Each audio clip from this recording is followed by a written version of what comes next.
Welcome back to more Euro Fantasy content. This will be the best wildcard team for Matchday 5, and if you haven't used the wildcard already, I'd probably recommend using it now, if not in Matchday 6, because you might be in a position where you don't need to make that many transfers and you've got free transfers to use anyway. So if you don't need to make more moves than that, then I think maybe saving the wildcard for Matchday 6 could work out for a select few of you watching. So just consider that as well. We do have budget restrictions as opposed to the limitless team, and I have posted a video and podcast for that already, but my budget is 105.2 million. The price changes started to happen after the Matchday 4 deadline, so some of you watching might have a little bit more or a little bit less than what I have, but ultimately the vast majority of you should be able to afford this, and I'll discuss some alternatives as we go along so that everyone watching can find a very solid 50-man squad on the wildcard for the quarterfinals in Euro Fantasy. Be sure to smash the like button and subscribe if you're new if you enjoy the content.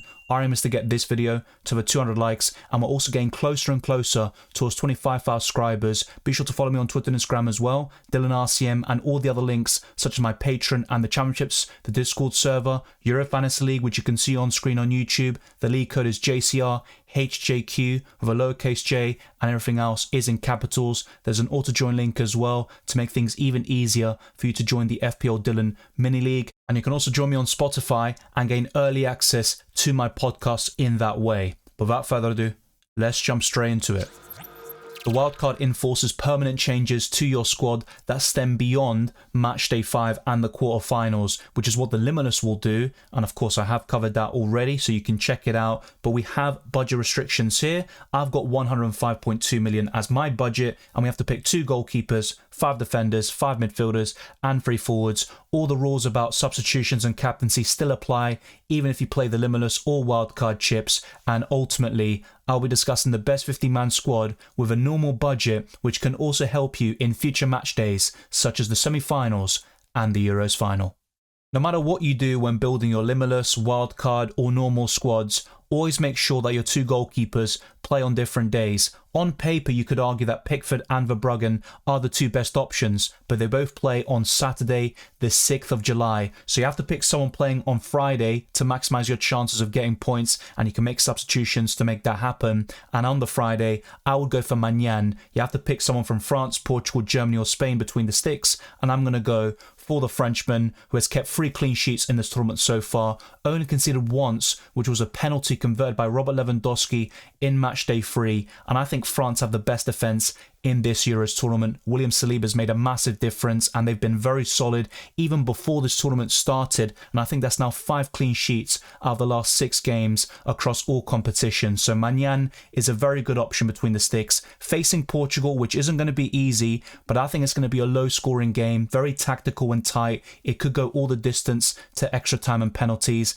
and I think France are the slight favourites in this matchup. My second goalkeeper is Verbruggen, and I think Turkey looks great on paper, but they've been scoring goals in every single game with the exception of Portugal in Matchday 2. They're creating big chances. They've got some exciting young talents like Arda Güler. Çalhanoğlu is now back from suspension, but Turkey have other suspensions which could cause problems, particularly in the heart of the midfield. But Verbruggen has a good chance of a clean sheet, and it's between him and Pickford for the Saturday goalkeepers on the wildcard. A few reports indicate that England could switch to a back 5, and that means more defensive football, less attacking creativity, and maybe we should avoid the attackers and all these midfielders like Bellingham and Harry Kane up front, but we'll get to that when the time comes. In the defence though, I would go for 1 or 2 English defenders. I know Switzerland are a very tough team. They could easily score against the English, even if it's a back 5, a back 4. No matter what the formation is, Switzerland have a chance of causing an upset, scoring a goal at the very least, and taking England all the way to extra time and penalties as well. But I'm going to go for John Stones. He's good for ball recoveries. He's not going to be a Mark Gay in that department, but what he will offer you is a solid, dependable option who can get you 4 to 5 points even if England concede. He did that against Slovakia in matchday 4, and I think John Stones is the next best English defender, with Mark Gay now suspended for the quarterfinals. You can also go for Kyle Walker, and I don't mind that defensive double up, but in this wildcard team, I'm going to diversify things a little bit and cover most of the top nations in this position, and that's why I'm going for Marc Cucurella at just 4.5 million. He's a ball recovery machine, and he's probably been the best left back in this tournament so far. I have no concerns about rotation with Grimaldo. He started in matchday 3, but Spain heavily rotated in that matchday after securing qualification. So I think Cucurella is going to start every single match. You've also got Carvajal, who's another great way of covering Spain defensively, but I think Cucurella offers far better value for money with the ball recoveries, and even Lenormand and Laporte can't really compete with Cucurella in that department. The next defender is another ball recovery machine. I think is a great option at just 5 million, and that's Jules Koundé, who got man of the match against Belgium in that 1-0 victory. I still like Upamecano and Saliba for ball recoveries. You've also got Theo Hernandez for the attacking threat, but I think Jules Koundé is a step above in terms of value and ball recoveries, a bit similar to Cucurella, and that also enables you to go for more expensive players in the forward positions. Now we've got 2 defender slots left. I'm going to go for an expensive defender here who plays for Germany, and that's Antonio Rudiger, who is exceptional at ball recoveries in this tournament. It's quite surprising that in UCL Fantasy he didn't really get that many ball recoveries, but he's doing it right now for Germany, and they've got a great chance of winning the entire tournament, and I think their toughest test probably lies in the quarterfinals against Spain, and I still think you can get 3 or 4 points minimum, even if Spain score 1 or 2 goals, which is definitely a possibility. And if you want to go for a team or a player that has a better chance of a clean sheet, maybe go for a Kanji at 5 million. I think is a great option to cover Switzerland defensively. You can also go for Kyle Walker and double up on England. Let me know down in the comment section below if you would do that, or maybe go for Carvajal and go all in on Spain. Now the 5th and final defender is going strong at 41 years of age, and that's Pepe, who costs 5 million. He's got 5% ownership, and he delivered 10 points against Slovenia. He was completely knackered in extra time. He had to be subbed off, but it was a terrific performance overall, and he is so difficult to play against even at that age of 41. It's very impressive what he's doing. I think he's a better Euro Fantasy option than Cancelo, Nuno Mendes, but they're also viable alternatives. I wouldn't say the same thing about Germany though, especially with Mittelstadt being benched for David Raum in matchday 4. Fabian Ruiz has been exceptional in this tournament, definitely the best in his position overall, and in Euro Fantasy, 29 points. He missed matchday 3 because Spain rotated, so he could easily be number 1 in terms of Euro Fantasy points scored amongst midfielders if he had played. He gets ball recoveries, he scores goals, gets assists, bombs forward. He's an all-action midfielder, and he's my favourite Spanish asset alongside Cucurella. There's also Nico Williams, who's more exciting in terms of wing play. He takes players on, he creates opportunities, he makes things happen. He scored his first goal of the tournament against Georgia, and he also delivered 10 points, so you could easily go for both of them at the same time if you're backing Spain to knock out the host Germany, which is a possibility, and I think the winner of that game becomes the favourite to win Euro 2024. The next midfielder is Bruno Fernandes, but I have to admit, if you are backing the French defensively and going for Koundé and Maignan like I am, then maybe you could go for someone else entirely, and Bruno Fernandes is probably the least likely to get a goal or assist compared to all the other midfielders in this midfield, purely based on how good the French are defensively. I think that could be a very low scoring game, but if any Portuguese player were to produce a goal or assist, I think Bruno Fernandes is the most likely, even over the legendary Cristiano Ronaldo or any midfielders like Bernardo Silva, who I still think is a great option in Euro Fantasy. Next up is Jude Bellingham, but I have to say I'm obviously getting less keen about England attackers in general, especially with the rumours of them shifting to a back 5, but Bellingham is still one of those game changers who scores in clutch moments. He's at the right spot at the right time. He showed against Slovakia and Serbia, and I definitely would rather go for him over Phil Foden or Bukayo Saka the way things are going in this tournament. So I have gone for Jude Bellingham, but I do think you could easily go for Ilkay Gundogan or Nico Williams instead and double up on Germany or Spain in the midfield. And speaking of which, I definitely go for Jamal Musiala.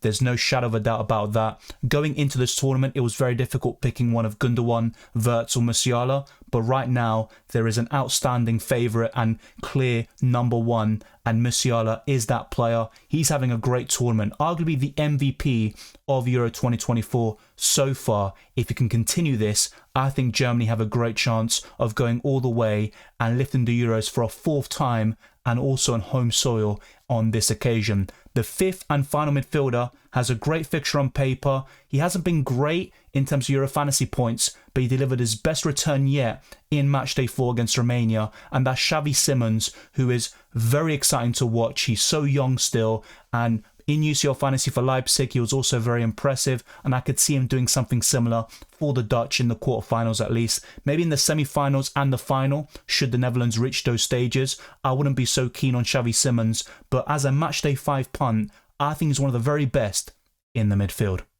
Yes, I'm going for that double up in the England attack. It might make no sense whatsoever, but it delivered for me in Matchday 4. Bellingham and Kane scored the crucial goals against Slovakia to send England through to the quarterfinals, and they're the most likely to score or assist in general, in my opinion. But it's safe to say they haven't been impressive in this tournament. I think Bellingham was quite good in Matchday 1, but awful performances in Matchdays 2, 3 and 4. But he was saved, of course, by that amazing goal he scored to save England and Gareth Southgate. And as for Harry Kane, he's solid and consistent, but only 2 6-pointers. That's nowhere near good enough for an 11 million forward, but I still think he can deliver, and maybe a brace isn't out of the question against Switzerland, who are tough. But I could see Kane getting a Player of the Match award in either the quarterfinals or the semi-finals should England beat the Swiss, which is going to be a very difficult task to say the least. And next up is Kylian Mbappe, who's a captaincy option on Friday the 5th of July, but he hasn't really got going in this tournament. I think he's been quite decent. So for example, his performance against Belgium was good overall. He completed a lot of dribbles and also looked threatening when on the ball, but he didn't get into those positions you really want to see him in the box, creating chances and also scoring goals himself. But I think he can do that against Portugal. He did say that it's uncomfortable playing with a mask, and I don't really blame him for saying that, but I still think Mbappe has more to show than what he's really given so far. And France are creating opportunities. They're just not converting them, and they also lack that final quality with the final pass, or in the final third, the decision making has been poor, and maybe a change of personnel could help that. I still don't know why Giroud doesn't get any minutes whatsoever. He also combines very well with Mbappe, so if we were to see that at any stage of the Euros tournament, I think we could see Mbappe burst into life and get massive returns in this fantasy format. The third and final forward is probably the best in the game right now in terms of form. He's got the best fixture of any of these three players, and that's Cody Gakpo. He's owned by 25% of the game. Most people will go for Cristiano Ronaldo because of the name and also the price tag, but I think Gakpo is a superior asset at this moment in time. He delivered 12 points against Romania. He's only blanked once against France in that 0-0 stalemate. He has delivered in every other game, and I think he can do really well in Matchday 5 and potentially beyond if the Netherlands can get the job done against Turkey. It's now time to discuss alternatives in each position, starting with the goalkeepers. I think Pickford is the outstanding alternative for Verbruggen, so pick one of those goalkeepers for Saturday, the 6th of July. Don't go for both of them at the same time because you can't make substitutions. You want to maximize your chances of getting points, so go for a goalkeeper on the Friday and one on the Saturday. So one of Verbruggen or Pickford is almost essential. And for the Friday, if you don't go for Maignan, I'd maybe consider Diogo Costa. I want to avoid Unai Simon or Manuel Neuer. I think that game has a much higher chance of being high scoring compared to Portugal versus France. So Diogo Costa would be the alternative to Maignan for me, looking at Matchday 5 only. Then in the defensive line, I think Kyle Walker would be an outstanding option. Also, Akanji for Switzerland is really underrated, very good for ball recoveries, and he offers you 4 points at the very least. Saliba, Upamecano, Theo Hernandez, take your pick. I think Saliba will be next in line for the French defence. Carvajal for Spain is another one.